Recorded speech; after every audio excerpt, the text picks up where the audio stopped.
The great hall of the Galactic Concord stretched longer than 3 football fields. Its crystal walls reached so high that clouds formed near the ceiling. 7 massive chairs sat in a circle at the center, each one built for a different alien race. Today, they would decide the fate of humanity. Ambassador Sarah stood in the middle of the circle. She was small compared to the giant beings around her. Her black hair was pulled back tight, and her blue uniform looked simple next to the fancy robes and armor of the alien leaders. But her eyes were steady and calm. "The human species stands accused," Speaker announced. His voice echoed through the hall like breaking glass. He was made of living crystal that caught the light and threw rainbows across the walls. "In 200 of your years, you have spread to 47 worlds. You build where others have lived for thousands of years. You change trade routes that have existed since before your species learned to make fire." Looked around the circle. The representative was a mass of writhing tentacles with 1,000 small eyes. They looked like a tall, pale elf with silver skin and no expression on her face. The others were just as strange and just as old. "We built those worlds," said simply. "We found empty planets and made them homes for billions of people. We created new trade routes that helped everyone make more money. We shared our technology freely." The hegemony delegate slammed a massive fist on his chair. He looked like a rhinoceros standing on 2 legs, covered in thick gray skin and metal plates. "You shared nothing. You took our customers. You built cities where we hunted. You brought noise and chaos to peaceful systems." Peace stepped forward. "Your peace was empty space. Your peace was dead worlds with no one living on them. We brought life." The representative spoke in clicks and whistles. A translator device turned her words into human speech. "Life without permission, growth without asking. This is not how civilized species behave." Felt anger rising in her chest, but kept her voice calm. "Civilized species don't hoard empty planets while others need homes. We never took anything that belonged to someone else. We never hurt anyone who didn't attack us first. We just grew." "That is the problem," said. His crystal body flashed with red light. "You grow too fast, you change too much. In your short lives, you do what takes other species centuries to consider. This makes the galaxy unstable." "The galaxy was already unstable," replied. "It was stagnant. The same trade routes for thousands of years, the same empty planets for thousands of years, the same fear of change for thousands of years. We brought new ideas, new energy, new hope." The finally spoke. Her voice was like silver bells. "Hope is dangerous when it comes from a species that breeds like insects and spreads like a disease." Now's anger showed on her face. "We are not insects. We are not a disease. We are human beings who want to build better lives for our children. If that threatens you, maybe the problem is not with us." The council members looked at each other. Some used words in languages older than human history. Others communicated with lights, sounds, or thoughts that humans could not understand. Waited. Admiral Torres stood behind with the human delegation. His military uniform was covered with medals from wars fought to protect human colonies from alien raiders. His gray beard was neatly trimmed, and his brown eyes watched every council member for signs of threat. "The decision is reached," announced after what felt like hours. "The human species has 47 colonies in the inner spiral. These colonies disrupt the natural order. They create chaos in established systems. They threaten the stability that has kept peace for." His heart started beating faster. She had hoped for understanding, maybe even acceptance. Instead, she saw only fear and jealousy in the alien faces around her. "Therefore," continued, "the sentence of this council is exile. All human colonies in the inner spiral territories must be abandoned. All human citizens must withdraw beyond the outer rim. You have 50 standard years to complete this evacuation. After that time, any human presence in council space will be considered an act of war." The hall was completely silent, felt like she had been punched in the stomach. 50 years to move 800 million people, 50 years to abandon everything they had built, 50 years to disappear. "You cannot do this," Torres said, stepping forward. "Those colonies are home to hundreds of millions of people. Some have been there for generations. You're talking about the largest forced migration in galactic history." "We can and we have," the hegemony delegate growled. "You should have thought about that before you spread like weeds across civilized space." Found her voice again. It was steady, but Torres could hear the steel underneath. "This council was formed to promote peace and cooperation between species. Exiling an entire race because they succeed too well serves neither peace nor cooperation. The decision is final, said. You have 50 years. Looked around the circle one more time. She saw fear in some faces, satisfaction in others, but no compassion anywhere. These beings had ruled the galaxy for thousands of years. They had kept things exactly the same for so long that any change terrified them. She took a deep breath and spoke her final words to the council. Her voice carried to every corner of the great hall. You think exile will solve your problems? You think sending us away will bring back your stagnant peace? You think you've caged humanity? She paused and looked directly at. You haven't caged us. You've just pointed us toward infinity. Turned and walked toward the exit. Her delegation followed her. Tors fell into step beside her. What do we do now? He asked quietly. His expression was grim, but there was something else in her eyes, something that might have been excitement. We go home, we tell our people what happened, and then we show this council what humans do when you try to limit us. And what's that? We do the impossible. The great doors of the Galactic Concord closed behind them with a sound like thunder. The council thought they had solved their human problem. They had no idea what they had just started. 6 months after the council's verdict, the emergency session of the Human Colonial Assembly was unlike anything in human history.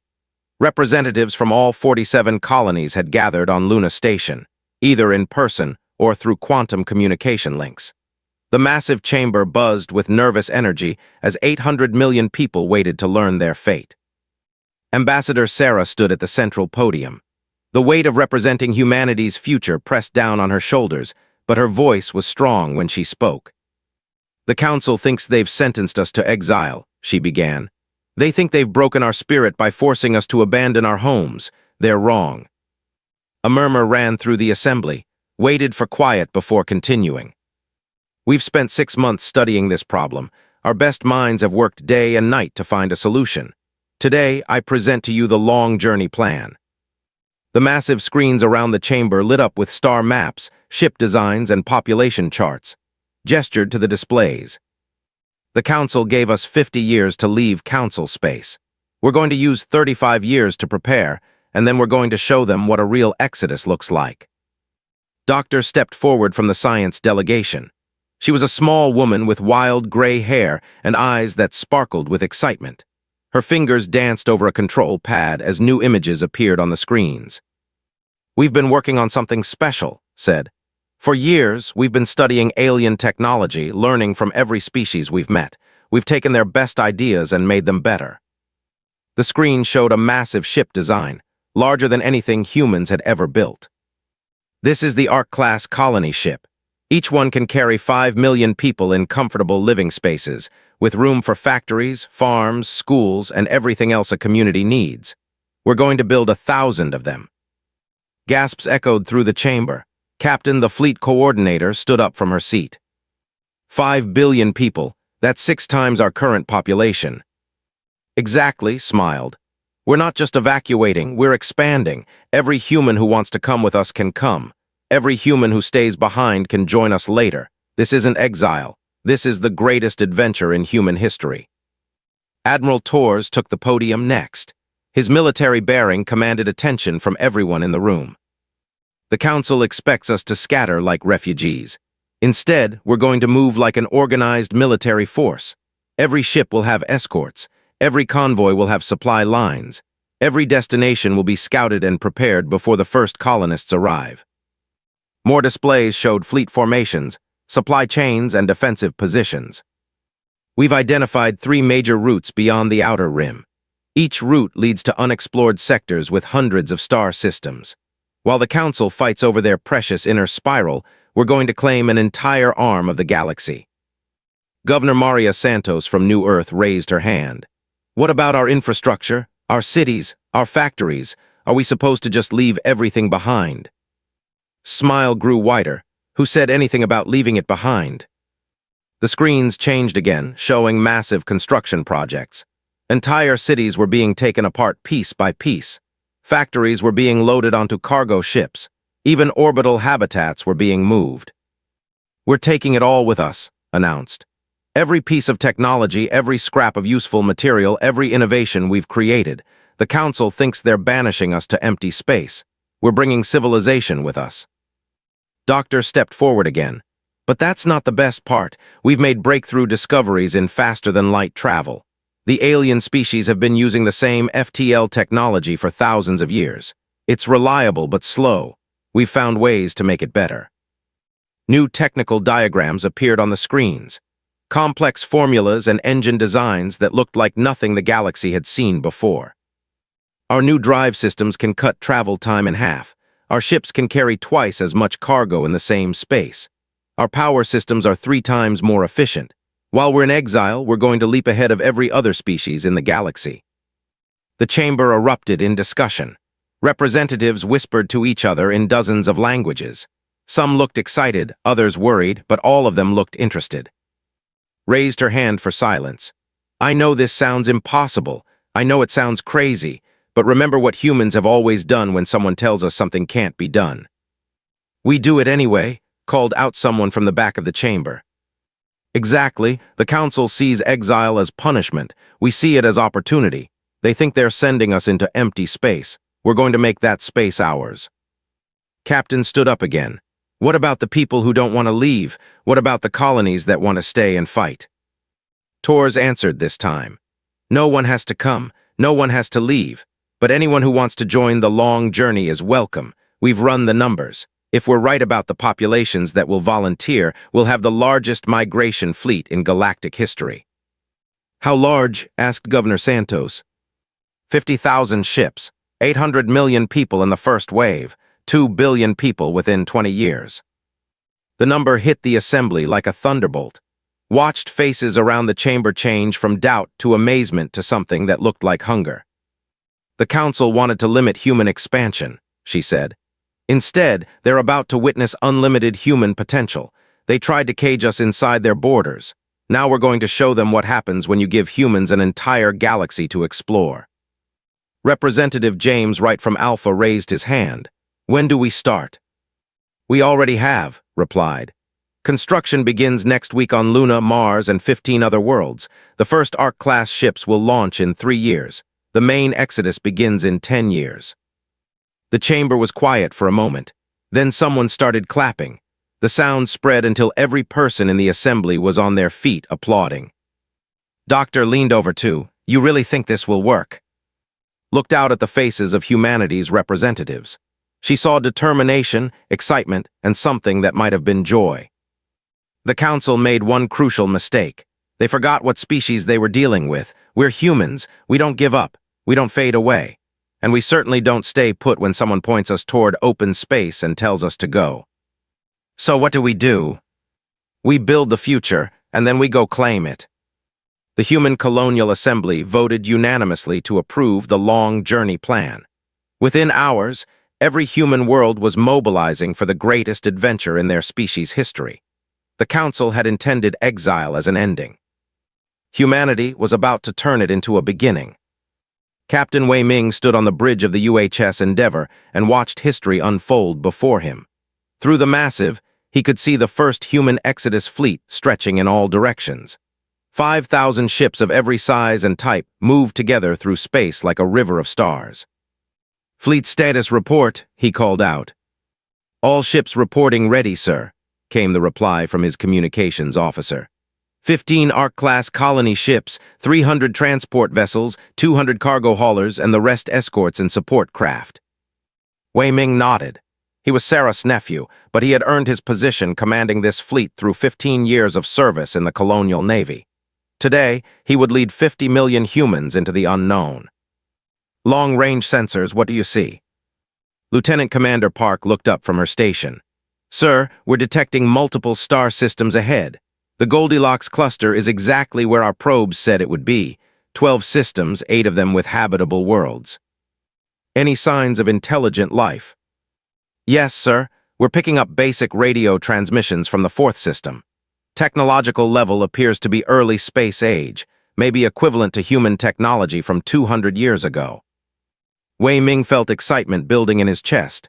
First contact with a new species. This was what exploration was all about. Set course for the 4th system, signal the fleet to maintain formation, and send a message back to Earth. Tell them we've found something interesting."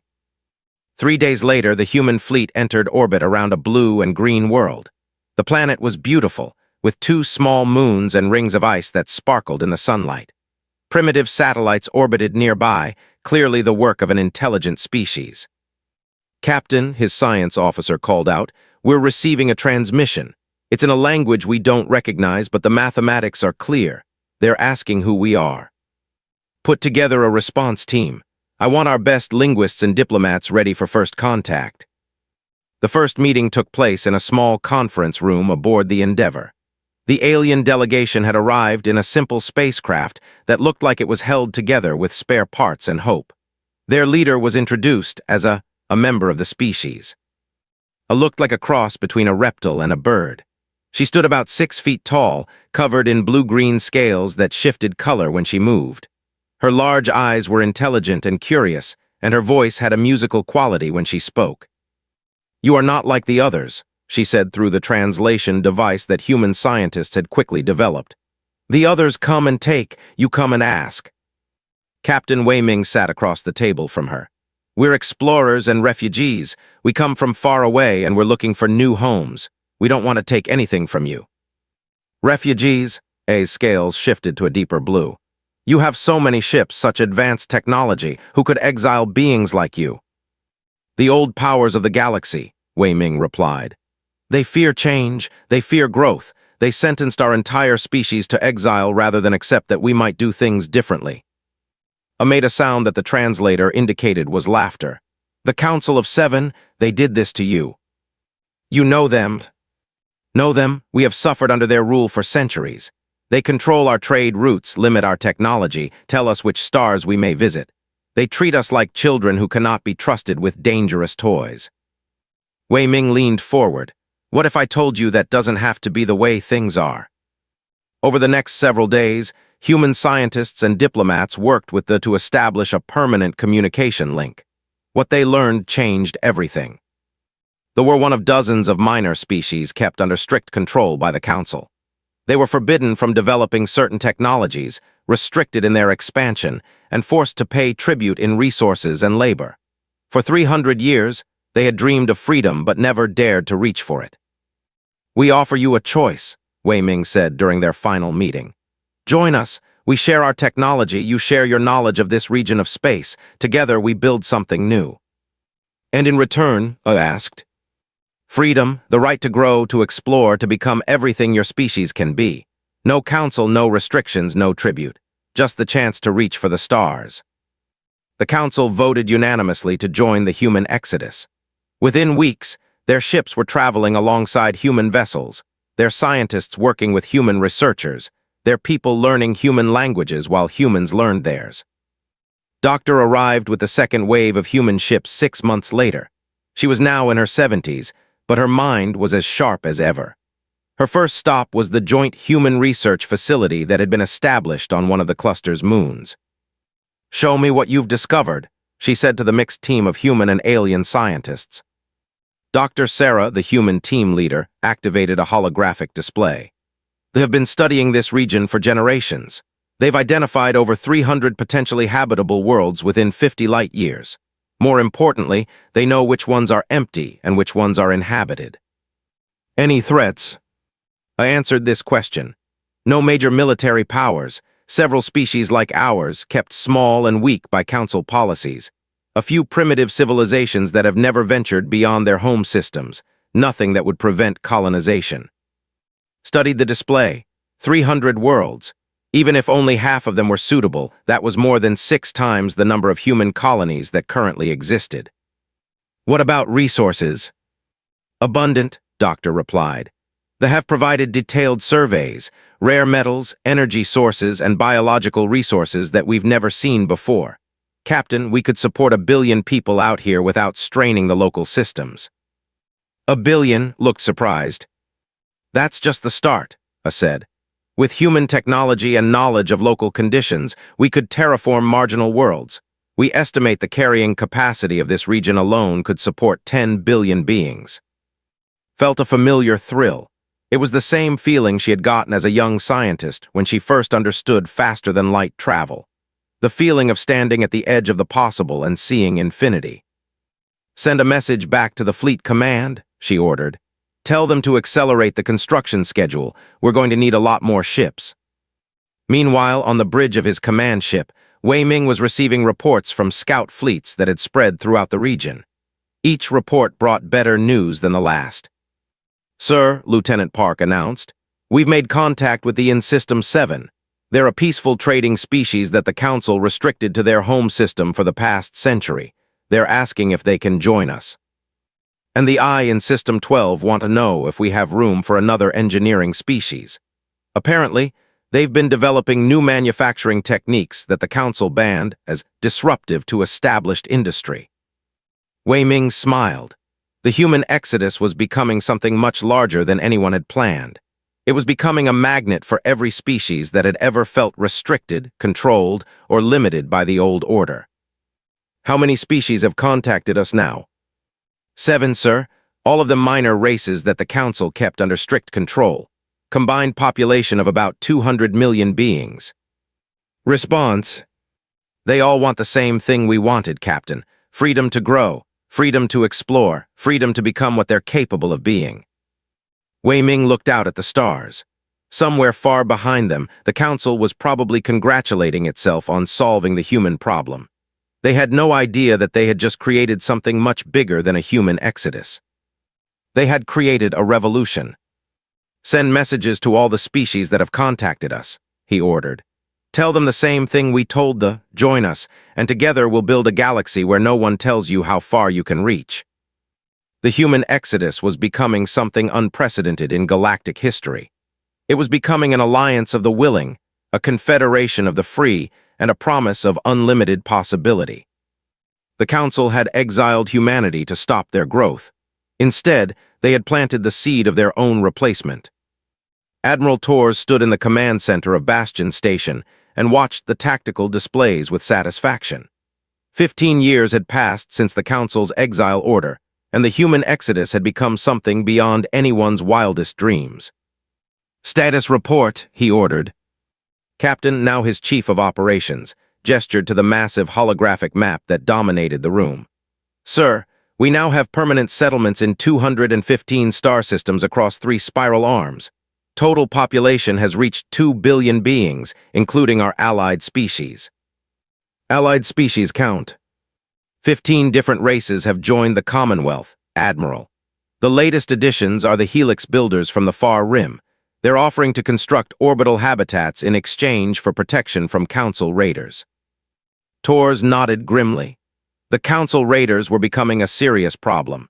For the past year, small fleets of Council ships had been attacking human settlements, claiming they were containing the refugee crisis. "Speaking of raiders, what's our defensive status?" "All major systems have defense platforms in place. The new Cascade drive ships can respond to any threat within hours instead of days. And Admiral, our intelligence reports indicate the Council is getting desperate." Doctor entered the command center, her hair now completely white but her step still energetic. At 85, she was still humanity's leading expert on advanced technology. Torres greeted her. "Please tell me you have good news about the Cascade drive."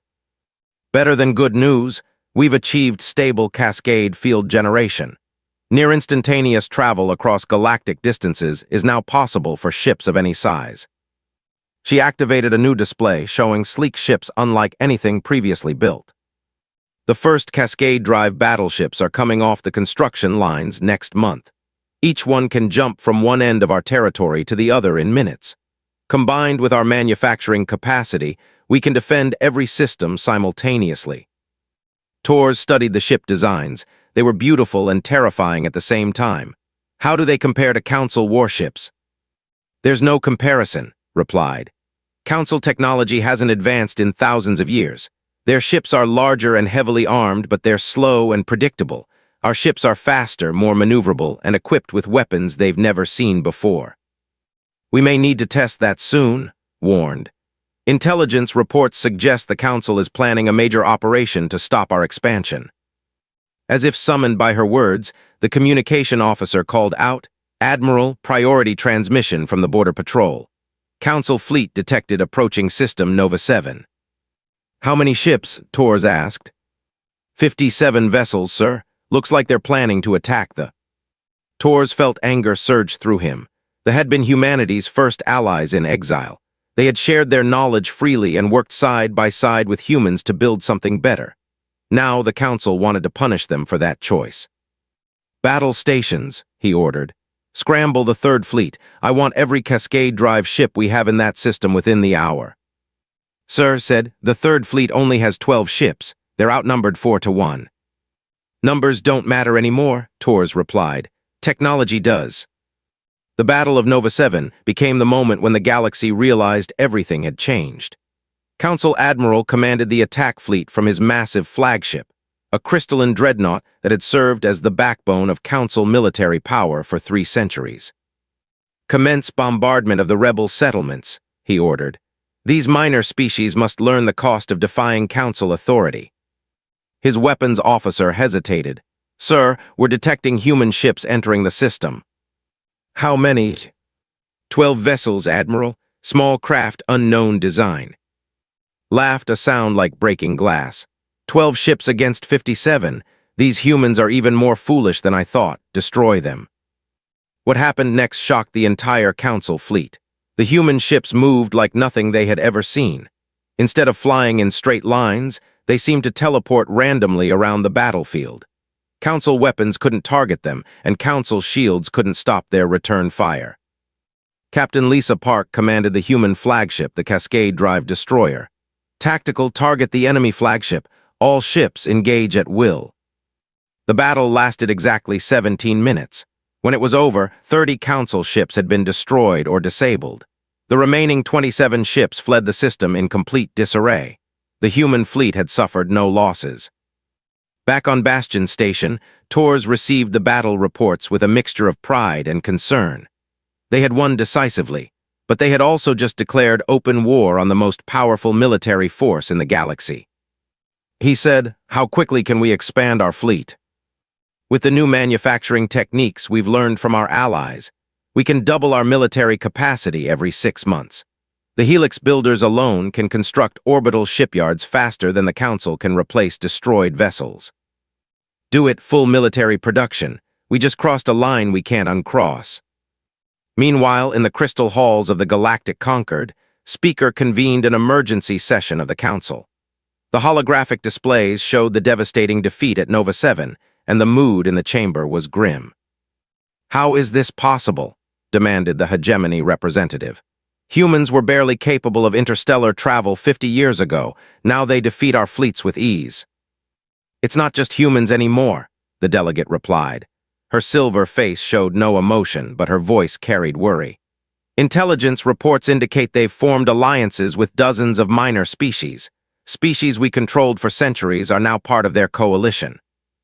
Worse, added, their territory now spans half the galaxy. They have more worlds under their control than the Council itself.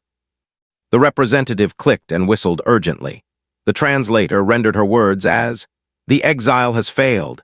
Instead of containing human expansion, we accelerated it. They are now too strong to defeat with conventional forces. Then we use unconventional forces, the hegemony delegate growled. We have antimatter weapons. We have planet killers. If necessary, we destroy every world they've contaminated. The chamber fell silent. Genocide was a line that even the Council had never crossed. That would make us monsters, the collective spoke with its 1,000 voices, and it would unite every species in the galaxy against us. Its crystal form pulsed with frustrated light. Then what do you suggest? Before anyone could answer, a new voice entered the chamber. It was calm, clear, and unmistakably human. May I suggest negotiation? The Council members spun around in shock. Standing in the chamber's entrance was Ambassador Sarah, now in her 70s, but still radiating the same quiet strength that had faced them down 15 years ago. How did you get here? Demanded. This station is heavily protected.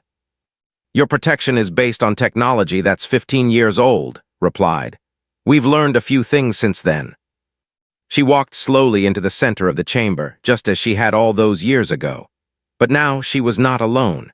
Behind her walked representatives of a dozen alien species, all of them races that had once been under Council control. I believe you know our allies, said. The I and others. They asked me to deliver a message. Speak, said. The human commonwealth now spans 300 star systems. Our population is approaching 3 billion beings. Our technology has advanced beyond anything you currently possess. Most importantly, we are united by choice rather than divided by fear.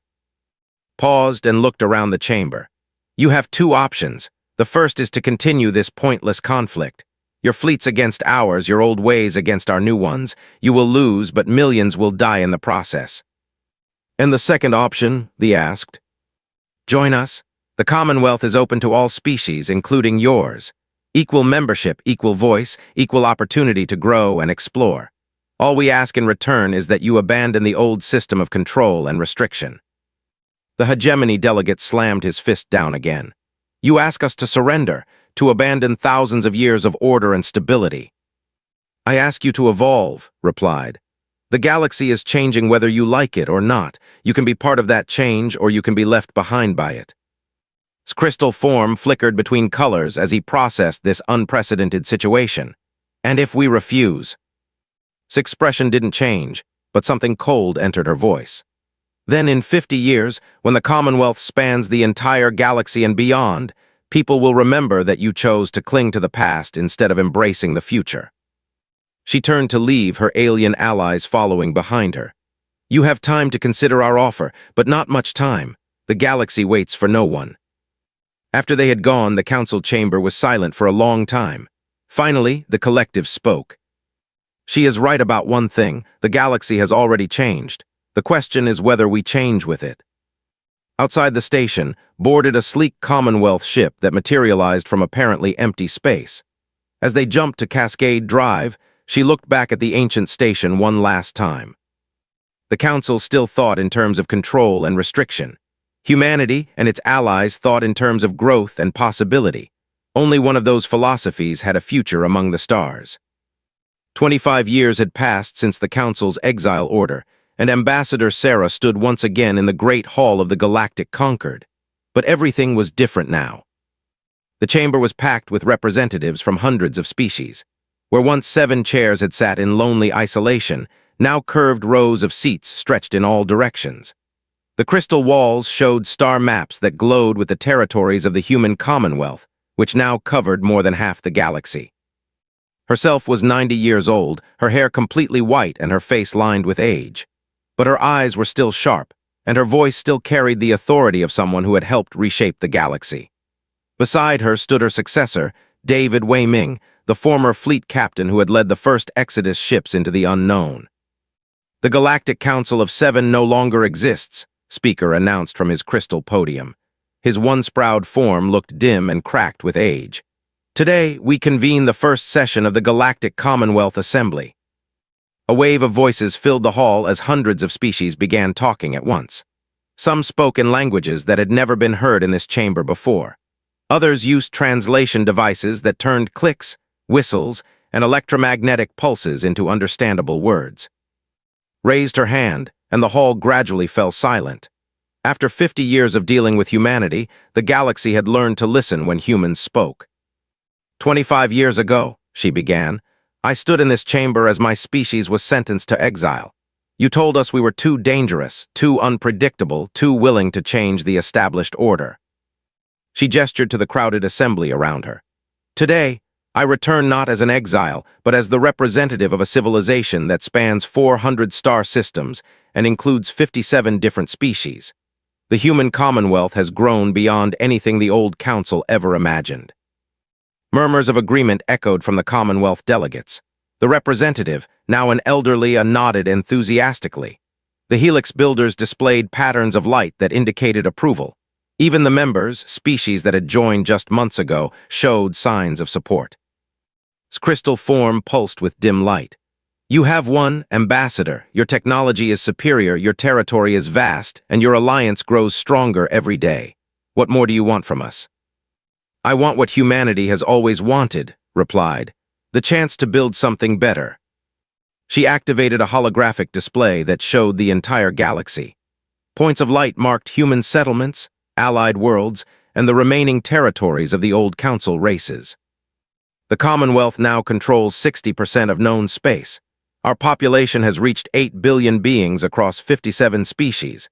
Our technology allows near-instantaneous travel between any 2 points in the galaxy.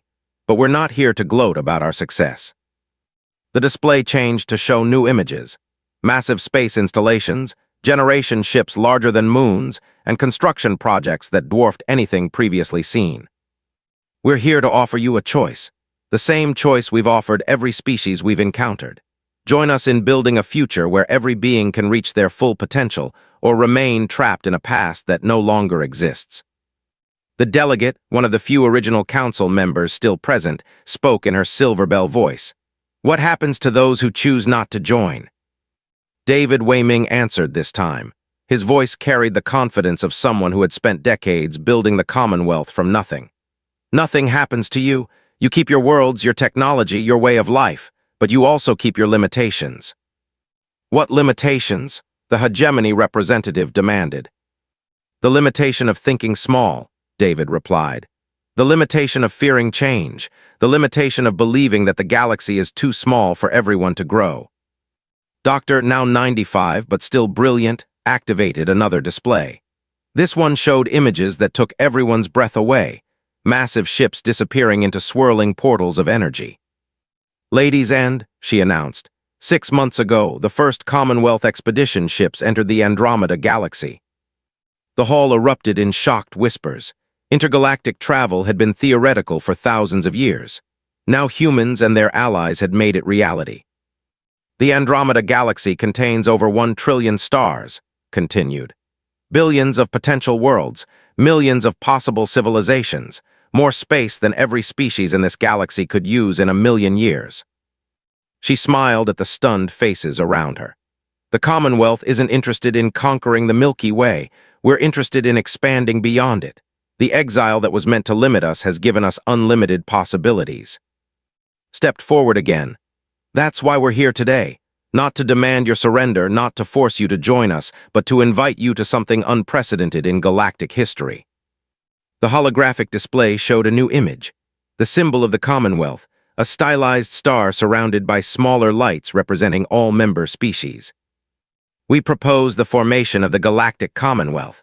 Every species that wants to join receives full membership rights. Every world that wants to grow receives Commonwealth support. Every being that wants to explore the universe receives the tools to do so. And those who don't want to join, asked. You remain free to govern yourselves however you choose, David answered. But you also remain free to join us whenever you're ready. The Commonwealth doesn't force membership on anyone. The collective spoke with its 1,000 voices. What assurance do we have that this isn't just human imperialism with a friendly face? Smiled, the same expression she had worn when facing down the original council decades ago. Look around this chamber. How many humans do you see in positions of authority? The assembly did look. Commonwealth Admiral A was, Commonwealth Science Director was a I. Commonwealth Trade Coordinator Helix 7 was one of the builders. Humans made up only about 30% of the Commonwealth leadership. Humans started this, continued, but we didn't build it alone. Every species that joined us added their own knowledge, their own perspective, their own dreams. The Commonwealth exists because 57 different races chose to work together instead of against each other. Because, David added, that's what Exile taught us. When you're forced to leave everything behind, you learn that the only thing that really matters is what you can build together. The debate that followed lasted for days. Some species had immediate questions about membership requirements. Others wanted detailed explanations of Commonwealth technology. A few demanded guarantees about their independence and territorial rights. Through it all, and the Commonwealth delegation answered every question, addressed every concern, and offered examples from dozens of successful integrations. They had learned patience during their years of exile, and they used that patience now to build understanding. On the final day of the assembly, the vote was called. Each species in the chamber cast their decision: join the Commonwealth, remain independent, or request more time to decide. When the counting was finished, announced the results with something that might have been wonder in his crystalline voice. 87 species vote to join the Commonwealth immediately. 15 species choose to remain independent with observer status. 3 species request additional time for internal deliberation. The hall erupted in celebration. Species that had been enemies for centuries embraced as new allies. Representatives who had never spoken to each other began planning joint exploration missions. The sound of 100 different languages blended into a symphony of hope.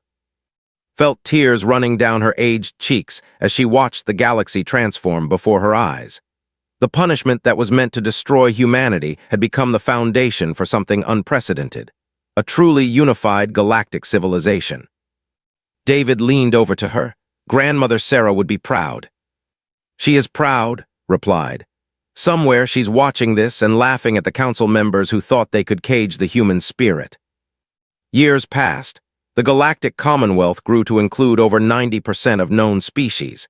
Intergalactic exploration expanded into dozens of nearby galaxies. Technology advanced at an unprecedented pace as hundreds of different perspectives combined their knowledge. The old restrictions on expansion, trade, and technological development disappeared. Species that had been forced to stagnate for suddenly found themselves free to reach for the stars. The galaxy became a place of endless opportunity instead of rigid limitation. And at the center of it all was a simple truth that humans had always known, but the galaxy had to learn. When you give intelligent beings the freedom to dream, the universe itself becomes too small to contain their ambitions. The exile had ended. The exploration had just begun. In the history books of a dozen species, the story would be remembered as the moment when the galaxy grew up, when ancient fears gave way to unlimited possibilities, when the sentence of exile became the promise of infinity. The human commonwealth kept expanding, kept growing, kept reaching for new horizons, because that's what humans did, that's what they had always done. And now, thanks to their example, it's what everyone did. The stars were no longer the limit, they were just the beginning.